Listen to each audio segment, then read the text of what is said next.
So I get on the train, I go back to Philly, these guys pick me up, I stay at one of their houses. The next morning I go see my PO, and she takes mercy on me. I believe she takes mercy on me because I'm still wearing the same outfit that I was not allowed to board that flight on because I didn't have a change of clothes. She said, go up here, let's see if we can get you a bed. So I go up there, they get me a bed, and I go into the intake chair, to the intake room with the same intake woman that I had been to 4 previous times. And I sit down in the chair, and the 4 previous times she would say, Mr. Novak, your insurance covers 90 days. And I would always say, in theory, 90 days sounds great, but in reality, I'm more of like a 45-day kind of fella. I have this job to see, this woman to do, this state to go to, and she would laugh at me each and every time, and she'd say, sweetheart, the same thing I said in the very beginning of this interview. Sweetheart, anything and everything that you put in front of your recovery does not or will not matter because you will lose it.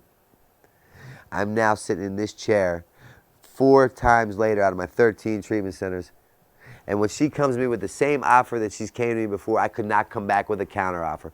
Because if I said no, that entailed an explanation. I had been demoralized in just such a fashion from drugs and alcohol. I had been beaten into a state of reasonableness to where now you have my attention. And when she told me the 90-day offer, all I could do was shake my head yes. She said, sweetheart, you're in no condition to do your intake. Get you up to Detox. I'll see you in 4 days. On my way up to Detox, I see my counselor. She says, Mr. Novak, you're back. I said, yep.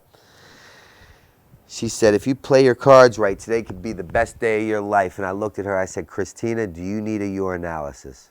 Are you high? You know what I'm capable of. You know what I've done in my past. I stand before you today with my clothes ripped to shreds, my worldly belongings in this bag, 8 scarves, 2 jackets, 3 socks, a stick of deodorant, and 4 cigarette butts that I've dug out of a receptacle. She said, trust me. Play your cards right. Today could be the best day of your life. What happens is she saw in me what I did not see in myself. She said, get up to Detox. I'll see you in 4 days. I get up to Detox. There's a 19-year-old kid. He says, Mr. Novak, your clothes are not rehab oriented. You need some sweatpants. You need some underwear. You need some slides. I had never prayed for such simple articles of clothing in my life. But the fact of the matter is my disease said you don't have to have underwear. You don't get to have sweatpants. You don't get to have any of that. That gift of desperation, that God moment is appearing as we speak. He said, come downstairs. I'm going to take you to the donations box. I was a millionaire 3 times over at the age of 23. I'm now 35 in a basement of a Catholic Charities rehab as this 19-year-old kid rummages through old clothes looking for a pair of 2nd, 3rd, 5th, 10th hand pair of underwear. And I'm praying to God he finds it. How did I get here? How?